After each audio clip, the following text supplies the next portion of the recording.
काला जादू। आज फिर से हमारी आंटी जी की तबीयत कुछ ख़राब सी थी। पता नहीं ना जाने कितने दिनों से वो ख्वाब में डर रही थी। आज रात फिर वो ख्वाब में डर कर उठ बैठी। हमारी आंटी जिनका नाम रुमानिया है, वो रिश्ते में हमारी चची हैं।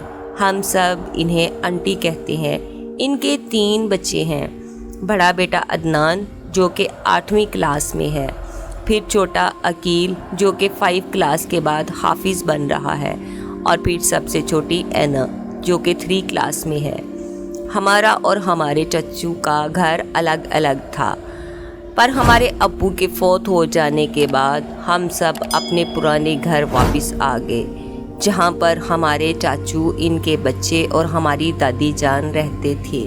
हम 5 बहन भाई हैं। बड़ी बहन कंवल सहर जिसकी शादी हो गई है, फिर मैं नमल सहर, मेरे से छोटा भाई अज़ीज़ हयात, और फिर हमारी बहन रिमशा सहर, और फिर आखिर में एहतशामुल हक जो कि अकील के साथ 5वीं क्लास के बाद अब हाफिज़ बन रहा था, और रिमशा और अज़ीज़ अभी पढ़ाई कर रहे हैं।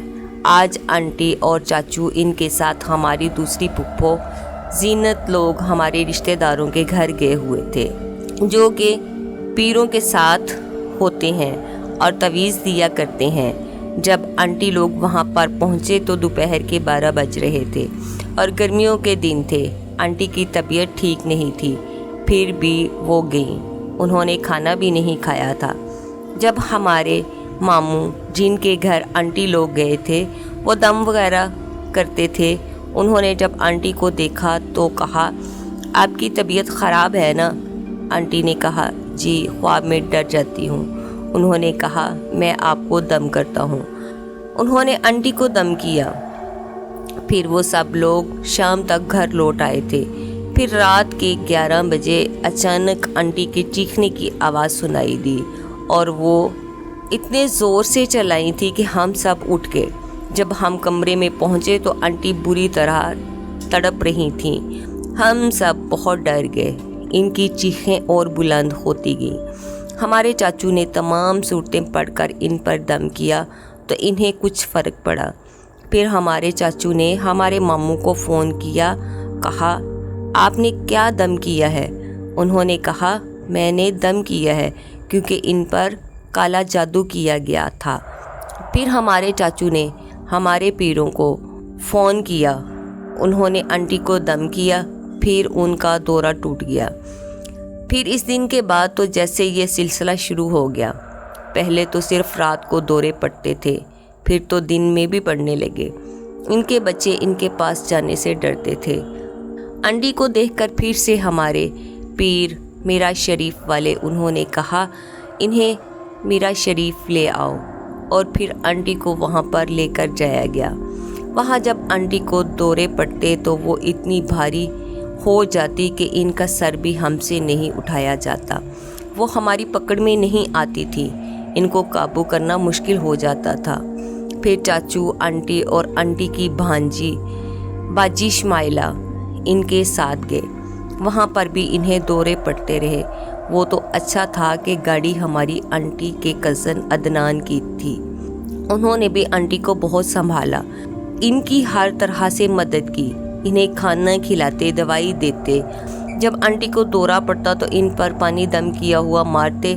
हमारे पीरों ने बताया कि हमारी आंटी पर काला जादू जो कि उल्टा लिखा हुआ है, वो बकरे के दिल के साथ और किसी और चीज़ से किया है, पुरानी कब्र में दफन है। फिर पीर जी ने कहा, आपको एक काला बकरा ज़िबा करना होगा। फिर चाचू ने काला बकरा ज़िबा किया। वो 2 या 3 दिन रहे, फिर वापस आ गए। फिर आंटी की तबीयत भी कुछ बेहतर होने लगी। एक दिन जब आंटी नमाज पढ़ रही थी तो उन्हें फिर से दौरा पड़ा। इनके ऊपर पानी के छींटे मारे तो इनकी हालत ठीक हो गई। फिर जब अगले दिन आंटी कपड़े इस्त्री कर रही थी और टीवी पर नाते सुन रही थी कि इन्हें फिर से दौरा पड़ा। शाम का वक़्त था और नमाजियों का टाइम था, क्योंकि हमारे घर के बिल्कुल साथ मस्जिद है। घर और मस्जिद की छत एक ही है और छत पर भी मुसलमान जिन्नात आबाद हैं। आंटी वाला कमरा, यानी जो कि हमारी दादी जान का कमरा था, پھر ان کی وفات کے بعد آنٹی لوگ اس میں شفٹ ہو گئے تھے۔ ہماری دادی جان ہمیں بتاتی ہیں کہ صبح اذان کے ساتھ ہی جنات انہیں پیروں سے پکڑ کر ہلاتے تھے، نماز پڑھ لو۔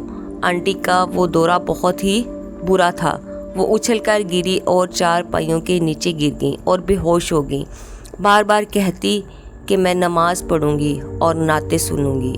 پھر صورتیں پڑھی، دم کیا، پانی پلایا تو وہ دورہ ختم ہو گیا۔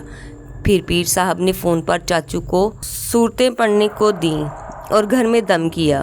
پھر اس دن کے بعد اللہ کا شکر ہے کہ آج تک آنٹی کو کچھ نہیں ہوا۔